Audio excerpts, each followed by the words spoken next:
में बाप पड़ल छै घर में सीरियस मार। अस्पताल में बाप पड़ल छै घर में सीरियस मार।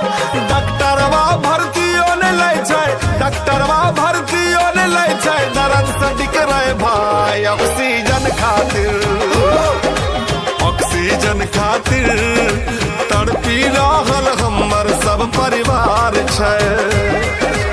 ऑक्सीजन खातिर तड़पी रहल हमर सब परिवार छै।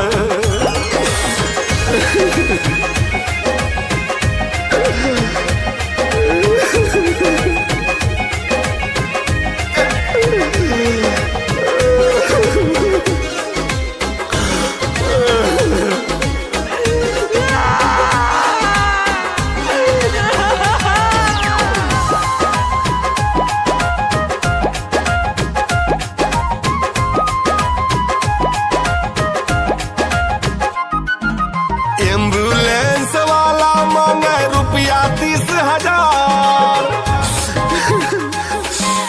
एम्बुलेंस वाला मांगे रुपया 30,000।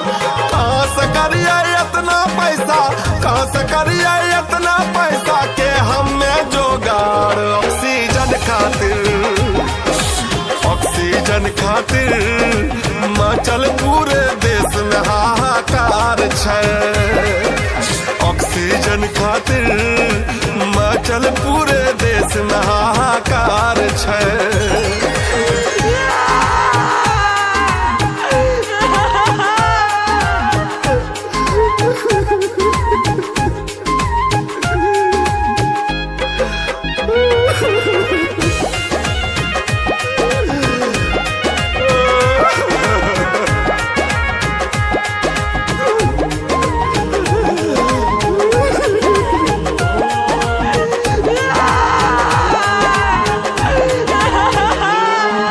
लाखों रुपया में मिले छै नकली रेमडेसिविर।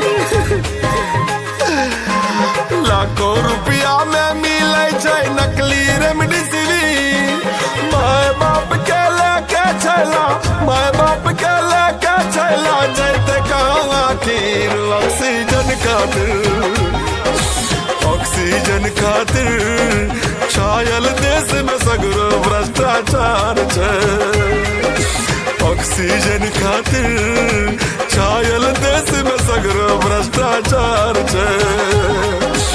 ऑक्सीजन खातिर